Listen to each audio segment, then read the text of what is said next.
A man from Sharon and Nick's past has shown back up and is harassing them. This have to do with Victor. Just wait until you hear. Hey, watch yourself. No. It's cool. You drew first blood. You proud of yourself? You really think I wouldn't have known what happened? What you did? Ridge and I were trying to renew the Logan name, and it was available. And then all of a sudden it wasn't. Do you care to explain? Sounds like you've got it all figured out. Now, I know that you're the great Anita Dupree. You got that right. Go on. When it comes to your health and your inevitable recovery, you get to be as selfish as you want to be, and no one will think any less of you. As a matter of fact, there'll be even more in all of you than ever.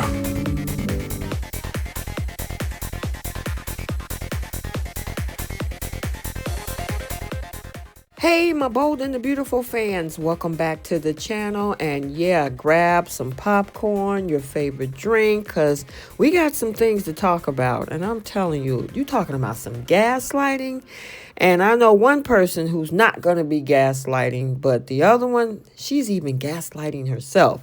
Let me give you a few highlights and then we'll unpack all of this drama. First, we got the situation with the youngsters when it comes to Will, Electra, Dylan, and RJ. Yeah, well, Will plan a date. RJ wants a date. And as for Dylan, she definitely wants a date with Will, and she might just get that date because, it ain't going down when it comes to Electra because she got to work. We'll see how that go. Talking about a swap possibility. And then we got this mess going on with the grown-ups. We got a situation where Sheila is definitely trying to keep her marriage together, but everybody around that, except for Steffy, is trying to push this whole thing between Taylor and Deacon, even his own daughter. So yeah, we're going to talk about it. So without any further ado, let's go ahead and unpack this episode.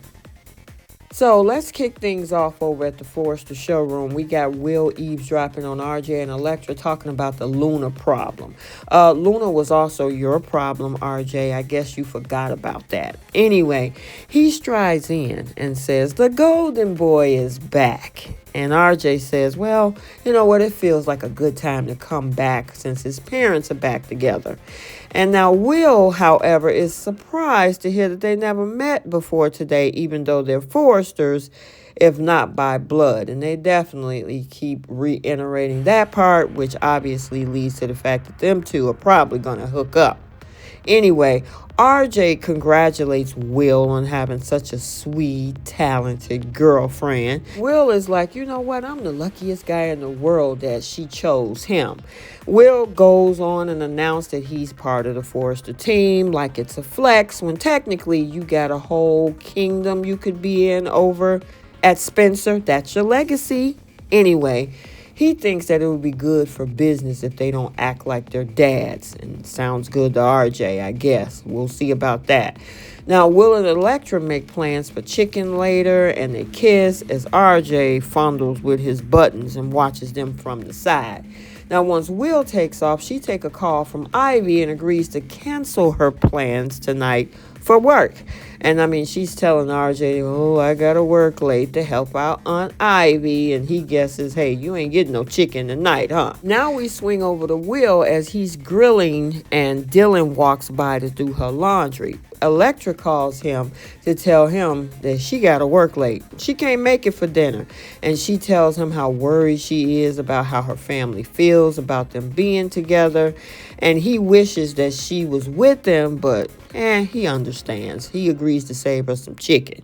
However, Dylan returns and asks if everything is okay. And she's definitely wondering if she can take Electra's place for that date. There's someone else that want to take somebody's place. Yeah, we are over at Taylor's office and Steffi eavesdrop and she's dictating notes about Deacon's progress. So she busts in to confront her mama about keeping him as a patient. She repeats that, you can't be with Deacon, Mom. And Taylor insists that they're only together professionally. Keep gaslighting yourself. And her daughter reminds her about Sheila, and Taylor insists Deacon is committed to his marriage. Again, gaslighting yourself. Steffy, yeah, the girl is leery. How Sheila could snap if she thought that she was going to lose her husband, which she's probably right. Now, Taylor admits that she feels something for Deacon. Well, that's the first step to recovery, admitting. And it made her realize that she could feel something for someone other than Ridge. Well, her daughter's glad that she can feel stuff, but she can't feel that same stuff for Sheila's husband. I mean, she's drawing a line, and her mom needs to drop Deacon as that patient like right now. And she refuses to lose her over all of this mess. And then we switch over to Sheila, speaking of her, where Sheila is trying to distract Deacon for typing by putting her chest in his face. Well, you know something's off when the things that you used to could do to tease your man ain't working. And when he doesn't react, she asks, okay, what's going on with you and Taylor? And she says Taylor has been good for the marriage and for him, but she wanted to know what's going on. Well, after giving him a kiss, she walks out, Deacon rubbing his eyes because he know in the back of his head what's going on with him and Taylor, and he's not being honest. However, then Hope arrives, happy to see that he's alone, and she get right to business asking what's going on with Taylor. He tried to change the topic to her married life and ask about his grandbaby Beth, but Hope reminds him that Sheila can't be there and ask him again about Taylor. Now, Hope asks if Deke was right that he and Taylor are a thing. And of course, this man is stuttering. He's flustered. He complains that his son was supposed to stay quiet about all this. And he admits, it's kind of complicated. Yeah, it sure is. The complication just walked out that door. And she adds that Steffy also came to her about this, and Hope doesn't want him, however, against Steffy's wishes, to deny himself and how he should follow his heart. Yeah, until it's your man, Hope, or unless you're ready to step outside of your own marriage and you're following your heart. Remember, Thomas? You were married to Liam. Anyway. Yeah, between her and her mom, with her following your heart, and her mom and her Destiny card, yeah, I see why they have similar mindsets. She talking about if Taylor makes him happy, then she'll support him. Yeah, because Sheila wouldn't be coming after your mom or you. She'll be going after Steffy's mom. Anyway, she says Taylor would be a big step up. He reminds her, like, look, I'm still married. But he has developed feelings for Taylor, and he just can't go there. It's too dangerous. Sheila would go nuts. Deacon, I think going nuts is keeping it mildly. I think she would probably go nuclear. So then we got the surprisingly BFFs, where we got Lee arriving over at Irgidino, and Sheila is eager to fill her in on the latest. Wow. Imagine that.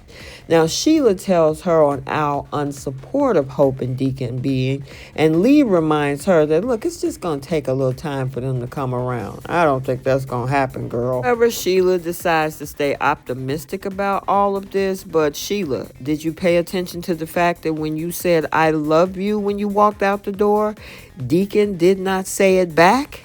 I think you need to pay attention to that. Besides the fact that, your little flirtations didn't work. Yeah, this is definitely the beginning of the end. Okay, so there you have it. Yeah, let me know your thoughts down in the comment sections about today's episode. We had the whole situation going on over at Forrester, where RJ is definitely trying to creep up on Electra, and Dylan is trying to creep up on Will. I guess the question is, will they be successful in breaking those two up? And then we got what's going on with the grown-ups. First, you got Hope pushing this situation with Deacon, fully knowing that this man is married and that Sheila is his wife. And at the same time, Taylor, that Tay-Tay is gaslighting herself, trying to gaslight Steffy, but Steffy can see clearly through all of it. But I gotta say, Taylor, even though Deacon has a big responsibility when it comes to protecting or figuring out what's going on with his wife and his marriage. However, she, as in Taylor, is responsible for discharging a patient. That is now a conflict of interest in the case where she clearly admits to having feelings for that same patient, because at this point, she can no longer be objective or impartial. And I mean, really, truly, the therapist's primary duty is to protect the client and the integrity of the therapy, which means managing personal emotions and maintaining professional ethics at all times.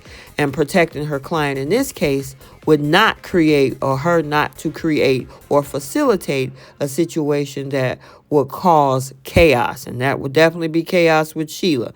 And I mean, honestly, let's just keep it 100. If this was a client that she was not interested in and he was coming on to her, she would dismiss or refer him out immediately. The reason that this is continuing with Deacon is because of her feelings. She likes being able to be attracted to him, which is why she's gaslighting herself. And Steffy, however, keep going it, girl. She keep checking her. Make sure you like, comment, and subscribe. Turn those notifications so you're notified every time a video is posted. Till the next one, we'll see you all soon. Bye, Soapies.